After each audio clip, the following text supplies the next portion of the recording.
श्रावण मास की शुक्ल पक्ष की पंचमी को पूरे उत्तर भारत में नाग पंचमी का त्यौहार बड़ी ही धूमधाम से मनाया जाता है।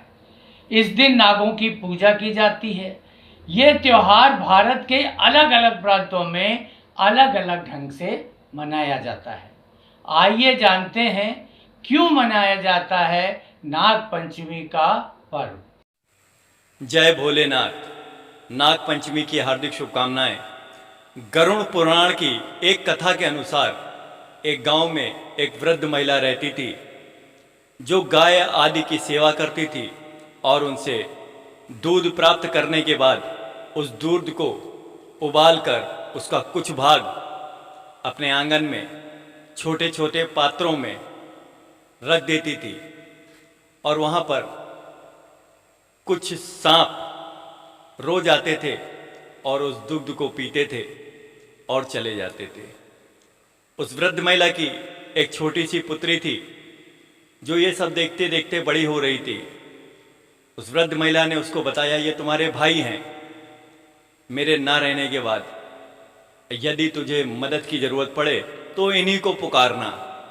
लड़की धीरे धीरे बड़ी हो गई और शादी योग्य हो गई। उसकी शादी दूर गांव में एक जमींदार के यहाँ हुई जिसके 7 पुत्र थे। सबसे छोटे पुत्र के साथ इसका विवाह संपन्न हुआ। कुछ दिनों में वो वृद्ध महिला उसको सिधार गई। इसके बाद सावन के अवसर पर उसकी जेठानियां उसको ताना देती थी, तेरा तो कोई इस दुनिया में है नहीं, तेरी माँ भी नहीं रही। और गांव की सभी लड़कियां अपने अपने मायके जाने लगी और वो रोते रोते एक शाखा के पास आके बैठ गई। उसके तने से चिपट के रोने लगी। तभी उस तने की जड़ के पास एक बॉबी से सर्पदेव बाहर आए, नागदेव बाहर आए और उन्होंने तुरंत बताया कि मैं तेरा भाई हूं, क्यों रो रही है बता। लड़की ने कहा, मेरा इस दुनिया में कोई नहीं है। तभी नाग देवता ने उसको वो वाकया याद दिलाया जो उसकी माँ बताती थी। उसने कहा, हे बहन, हमने उस माँ का ही दूध पिया है, उसके बड़े उपकार हैं, इस नाते से तू मेरी धर्म बहन है। तू मेरे साथ नागलोक चल, मैं तुझको विदा कराने कल आऊंगा।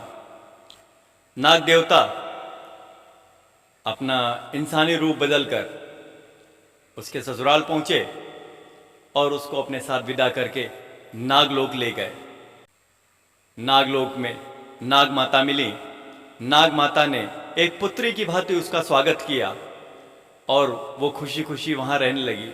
नाग माता रोज दूध को उबालकर उसको छोटे छोटे पात्रों में रखती थी।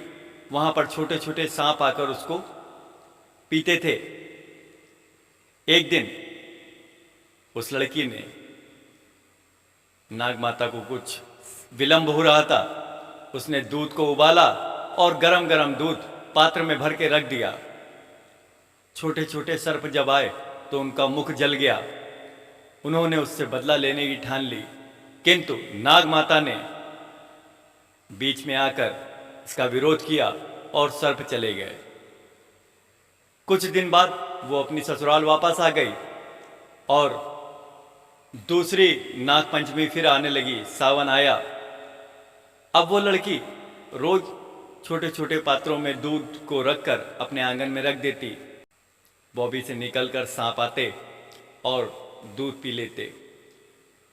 वो सर्प जिनका मुख जल गया था, वो सावन में बदला लेने की भावना से उसके ससुराल जा पहुंचे, मगर उन्होंने देखा कि लड़की सांपों की सेवा कर रही है।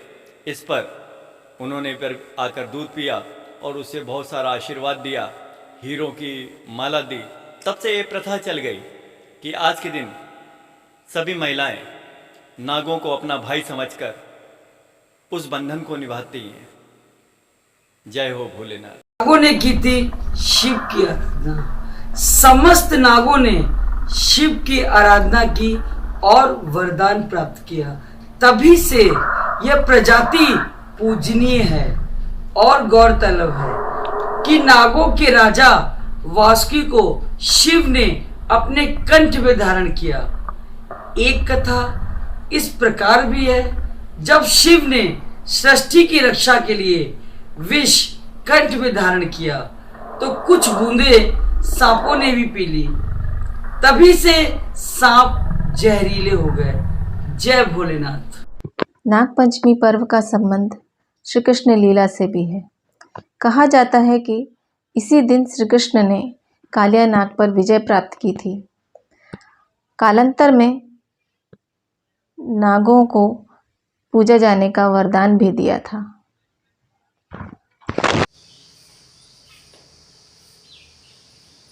जय भोले शंकर। नाग पंचमी पर की जाने वाली पूजा, इससे जो है ना राहु और केतु के जो दोष होते हैं उन दोषों का प्रभाव कम होता है। दूसरा है, ये मान्यता है पुराणों के अनुसार कि जो काल सर्प दोष होता है उस दोष से भी हमको ये मुक्ति मिलती है। एक मान्यता ये भी है, कहा जाता है कि बारिश के मौसम में सांपों के बिलों में ज़्यादा पानी भर जाने से वो अपने बिलों को छोड़कर अन्य सुरक्षित स्थान की खोज में निकलते हैं और उनकी रक्षा तथा सर्प दंश के भय से मुक्ति पाने के लिए हमारी भारतीय संस्कृति में नाग पंचमी के दिन नाग पूजन की परंपरा शुरू हुई। एक अन्य कारण यह भी है कि अर्जुन के पोते और उनके पिता परीक्षित के पुत्र जन्मजय ने नागों से बदला लेने और उनके पूरे कुल को मारने के लिए नाग यज्ञ की व्यवस्था की थी, क्योंकि उनके पिता परीक्षित को तक्षक सांप ने मार डाला था। नागों की रक्षा के लिए ऋषि जरुत्कारों के पुत्र आस्तिक मुनि ने इस यज्ञ को रोक दिया था। जिस दिन उन्होंने यह यज्ञ बंद किया वह था श्रावण शुक्ल की पंचमी तिथि। तक्षक नाग और उसके कुल को बचाता है। हिंदू धर्म ग्रंथों में नाग को देवता माना गया है। इसके पीछे कई मान्यताएं हैं, जैसे कि शेषनाग के फन पर यह पृथ्वी टिकी है और भगवान विष्णु क्षीर सागर में शेषनाग की सैया पर सोते हैं। नाग पंचमी के शुभ अवसर पर आइए हम आपको प्राचीन नाग मंदिर के दर्शन कराते हैं।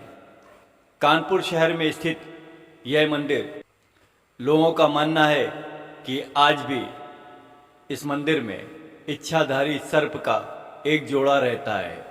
नाग पंचमी के दिन दूर दूर से सपेरे यहाँ पर आते हैं और लोगों का ये भी मानना है कि यह क्षेत्र सर्प दंश से मुक्त है। एक पौराणिक कथा यह भी सुनने को मिलती है कि इस मंदिर की स्थापना दैत्य गुरु श्री शुक्राचार्य द्वारा की गई थी। इस मंदिर में हर नाग पंचमी में एक मेला लगता है। दूर दराज क्षेत्रों से लोग आज के दिन विशेष दर्शन करने आते हैं। देवादिदेव भगवान भोलेनाथ समेत अन्य देवी देवता भी इस मंदिर में विराजमान है।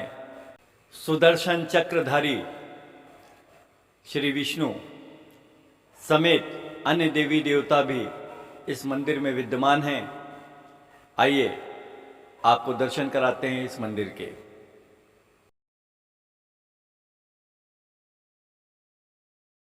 ये वो स्थान है जहां पर खास मौकों पर एक नाग नागिन का जोड़ा दर्शन कराता है।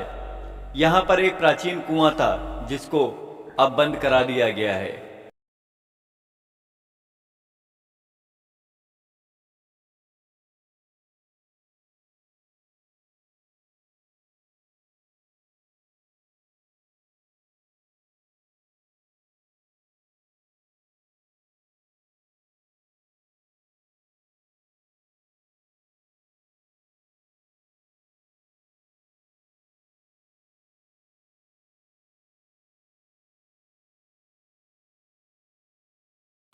एक समय की बात है, दैत्य गुरु श्री शुक्राचार्य अपनी पुत्री से मिलने इसी रास्ते से होकर गुजर रहे थे।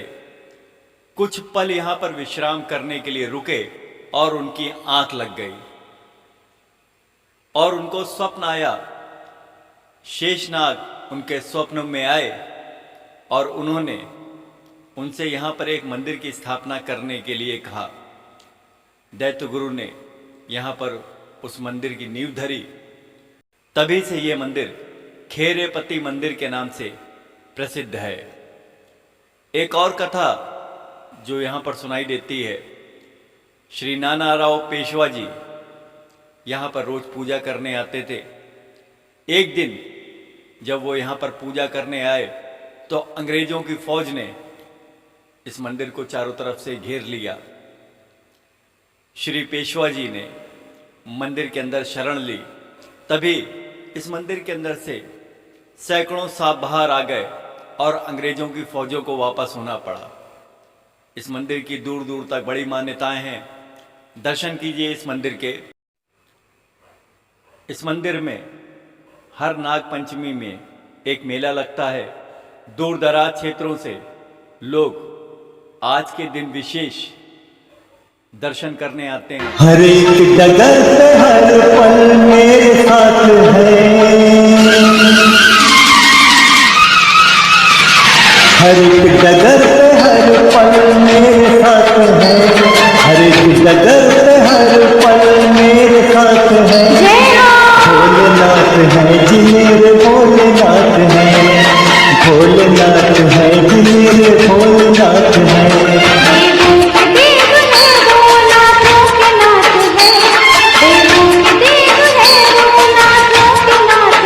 जय